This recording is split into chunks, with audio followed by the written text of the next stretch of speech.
हमारे साथ बातचीत करने के लिए ओवैसी साहब मौजूद हैं। सर, जिस तरीके से डिबेट नहीं हुई पार्लियामेंट में फॉर्म लॉज को जब रिपील किया गया, उस पर कई विपक्ष ने और आपने भी ऑब्जेक्शन दिया। सरकार ने कहा कि पहले भी कई इंसिडेंट ऐसे थे जब डिबेट नहीं हुई थी। हालांकि आपने ट्वीट किया और बकायदा आपने बताया है। देखिए, हमने ये बताया कि सरकार बीजेपी की सरकार बनने के बाद 9 मरतबा ऐसे बिल लाए गए जिसको सरकार ने रिपील किया और उस पर डिबेट करवाई। मिसाल के तौर पर एक आया 2019 में रिपीलिंग अमेंडमेंट बिल, 14 मिनट बहस हुई। वो रिपीलिंग एंड अमेंडमेंट बिल 2017 में आया, 1 घंटा 7 मिनट उस पर बहस हुई। रिपीलिंग अमेंडमेंट 2017 में आया, स्टेट बैंक का बिल आया, नेशनल कमीशन बैकवर्ड क्लास 17 में आया, 4 घंटे उस पर बहस हुई। रिपीलिंग अमेंडमेंट 2015 में आया, 50 मिनट हुई। फिर एक 2015 में आया अप्रोप्रिएशन एक्ट रिपील बिल, 1 घंटा उस पर बहस हुई। रिपीलिंग अमेंडमेंट बिल 2014 में आया, 1 घंटा। अरे 14 में तो आपने 9 मरतबा आप ही के सरकार में आपने कानून को रिपील किया, आपने घंटों बहस करा दी। इस पर आप बहस करा, क्यों कतरा रहे हैं, क्यों भाग रहे हैं, क्या वजह बहस नहीं करवाने की? हाँ, यकीनन हम क्रिटिसाइज करते हैं आपको आईना दिखाते हैं, पर आप तो भाग गए।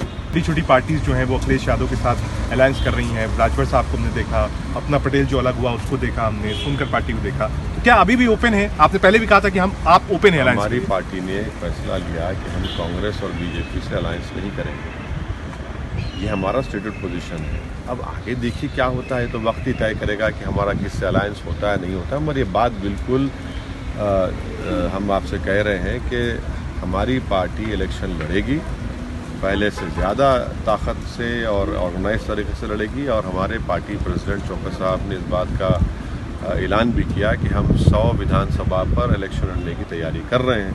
तो चुनाव तो लड़ेंगे हम लोग। सर, आखिरी सवाल आपसे आप पूछूंगा। लोग ये कह रहे हैं कि अगर आप चुनाव लड़ेंगे तो जो वोट्स हैं उसमें विभाजन होगा, तो विभाजन होगा तो उसका सीधा फायदा बीजेपी को होगा। ये सीधा आरोप आपका लग रहा है। 2014 के लोकसभा चुनाव में हम थे क्या उत्तर प्रदेश में? बीजेपी 70 ज़्यादा सीट जीत गई। 2017 में हम लड़े, कितनी सीट? 25 सीट पर लड़े, फिर बीजेपी क्यों जीत गई? 19 में सपा और बसपा मिलकर लड़े तो सिर्फ 15 क्यों जीत पाए?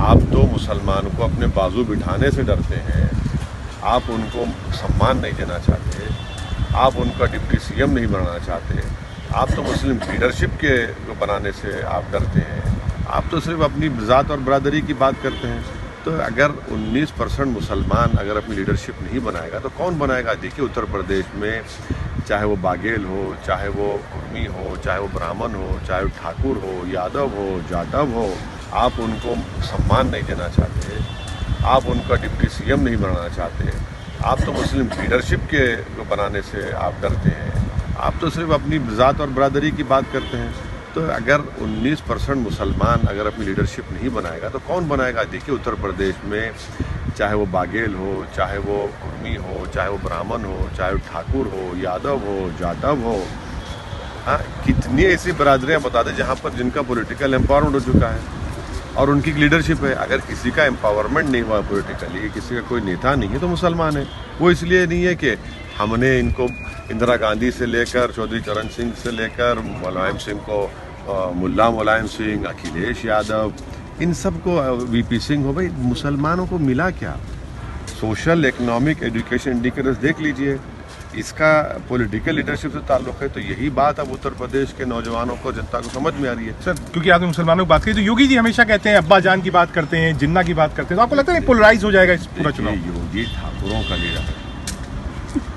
योगी जो है out and out Thakur leader है।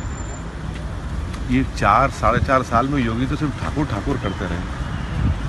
यही तो उनको नतीजा निकलेगा, आप देखेंगे। अब आप बहुत शुक्रिया हमसे बातचीत करने के लिए। वैसे साहब बता रहे थे कि वो चाहते हैं कि अलायंस हो, ओपन है उसके लिए, लेकिन उनका कहना है कि जो आदमी मुसलमानों की बात करेगा, 20% की बात करेगा, उसके साथ हो जाएंगे। Rakesh Tandon, India news, Delhi.